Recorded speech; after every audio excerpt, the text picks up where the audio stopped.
ఒక కుటుంబంలో తండ్రి చనిపోయినప్పుడు వాళ్ళ నిత్యావసరాలు కూడా తీర్చడానికి సరైన అమౌంట్ లేకపోవడం వల్ల వాళ్ళ తల్లి దగ్గర ఉన్నటువంటి ఒక లాకెట్ని ఇచ్చి వాళ్ళ బాబాయ్ షాపులో అమ్ముకురామని ఒక పిల్లాడికి ఇచ్చి పంపుతుంది తల్లి.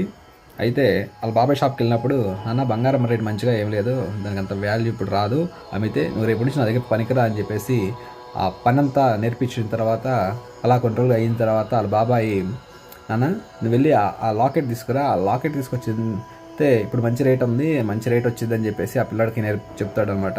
ఆ పిల్లాడు వెళ్ళి ఆ లాకెట్ని తీసి నమ్ముదామని ఆ లాకెట్ని ఓపెన్ చేసిన తర్వాత ఆ లాకెట్ మంచిది కాదనే విషయం తెలుసుకున్న తర్వాత వాళ్ళ బాబాయ్ దగ్గరికి వస్తాడు. ఏమైందన్న తెలియదంటే, బాబాయ్ అది మంచిది, లాకెట్ మంచిది కాదు, అది ఒరిజినల్గా పిచ్చిదని చెప్తాడు అనమాట. అదే అప్పుడు ఆ పిల్లవాడు రాగానే అలా చెప్తే ఇది మంచిగా పిచ్చిదంటే కావాలని చెప్తారు అనుకుంటారు అనమాట. అలా వాళ్ళకి అర్థమయ్యేలా ఇవి వాళ్ళ బాబాయ్ అనేది చేసిండనమాట. మనం చెప్పే మాటలు ఒక్కొక్కసారి అలా ఉంటాయన్నమాట.